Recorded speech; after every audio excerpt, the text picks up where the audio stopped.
Where are you? Where are you? Oh, you're over there. There you are. There you're over there. Hello, this is Sarah, your healthy carnivore in the UK.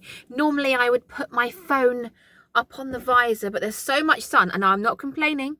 We haven't had sun all winter, so this is good. But with the sun there, it's really distracting, and all you can see are my lines and wrinkles, and who needs that in a video as a distraction? If you don't know me, I'm Sarah. I am living in the UK, and I found Carnivore in 2014, and last July, 22nd of July to be precise, I decided to be carnivore forever. And now we've gone over 7 months. I've lost 19.5 pounds. 19.5 pounds. Call the Daily Mail immediately. That's a big loss. Still have 55 pounds to go though, so we're going to keep on trucking. And then I did my live on Friday, and the reason for this video is to say, one, I did try my duck eggs. I did say in my live that I really wanted to try duck eggs, and I had some this morning. My son picked some up from the farm shop that he works in on a Saturday. Highly recommend trying some duck eggs if you haven't already. The yolk's about the size of your head and there's hardly any white. Perfect. So I'm going to be eating a lot more of those.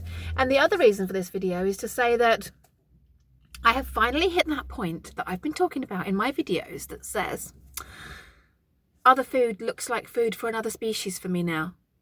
It's taken me 7 months to get there.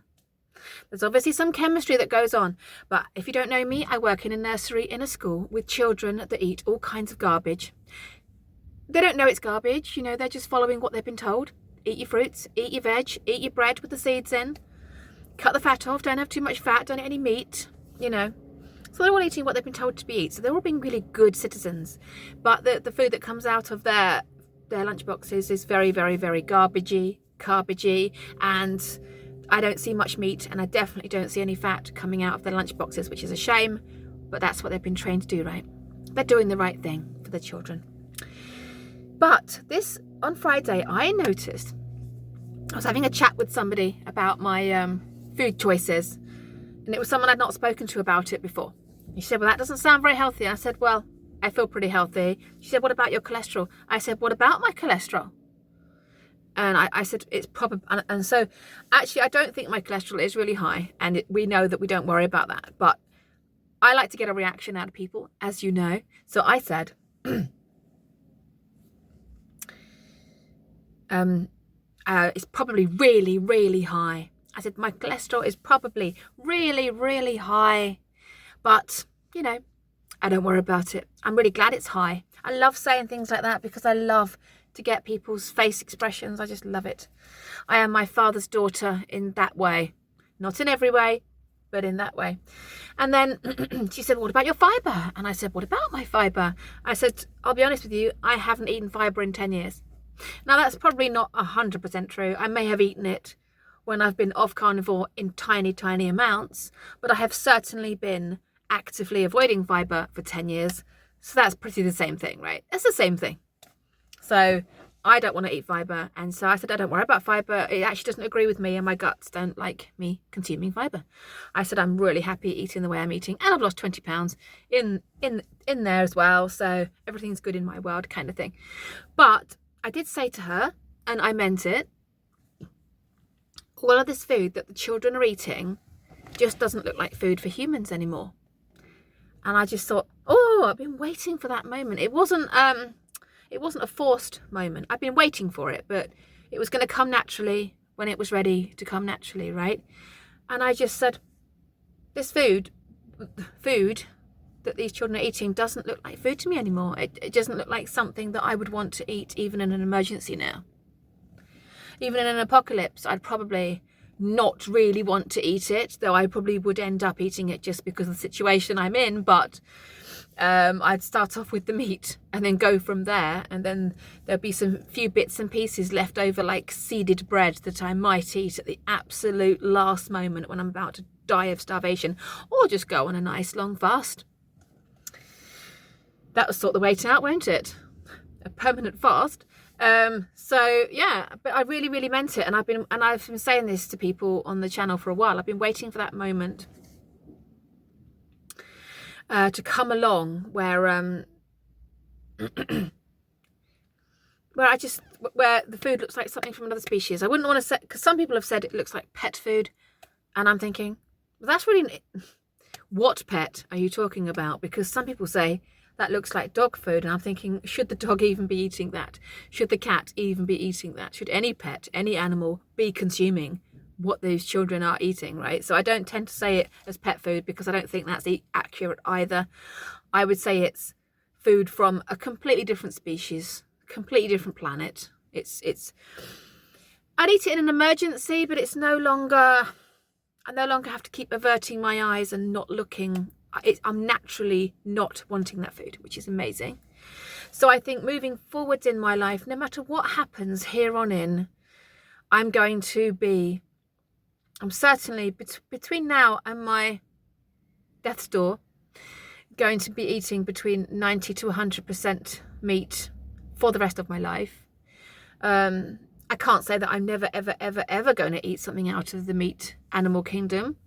But I know that the very next mouthful, the very next meal, the very next taste will be fatty meat, move on. I'm never going to be going back to the old Sarah. That Sarah that got into the carb ditch and couldn't dig herself out has gone. Gone, gone, gone. And I think the maximum now I'd ever be off the wagon probably be an hour and then back to it. I haven't had that situation yet, but, you know, life is what it is.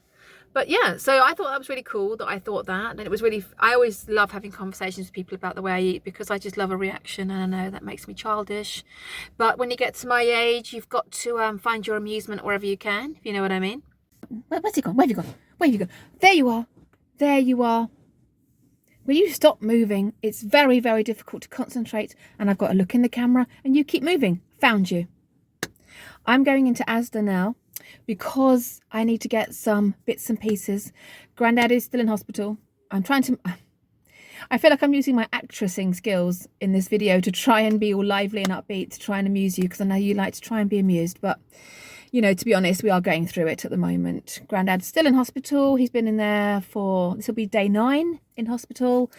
And I've been asked to pick him up some fruit.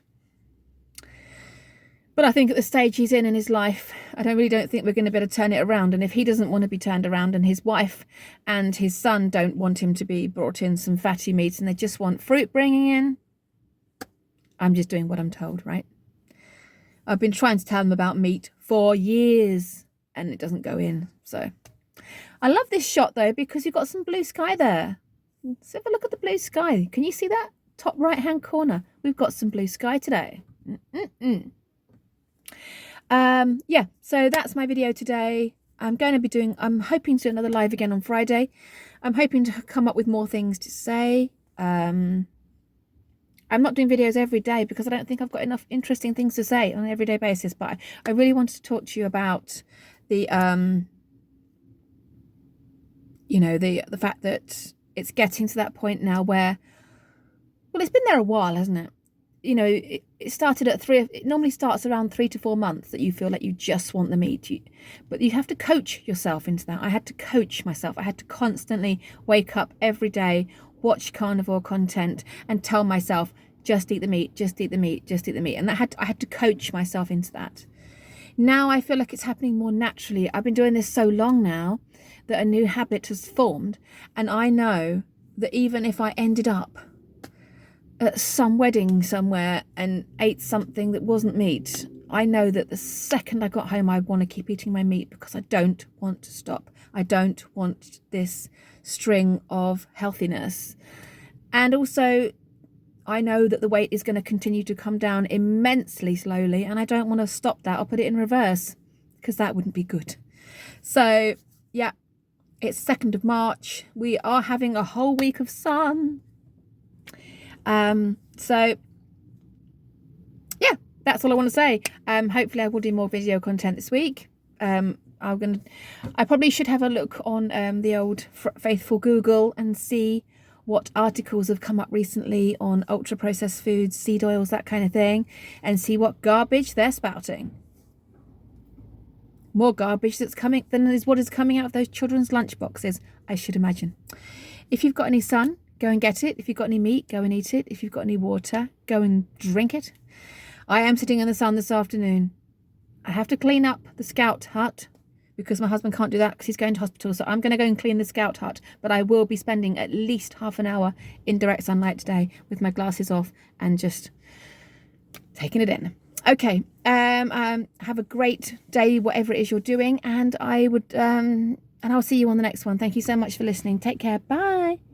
Beep.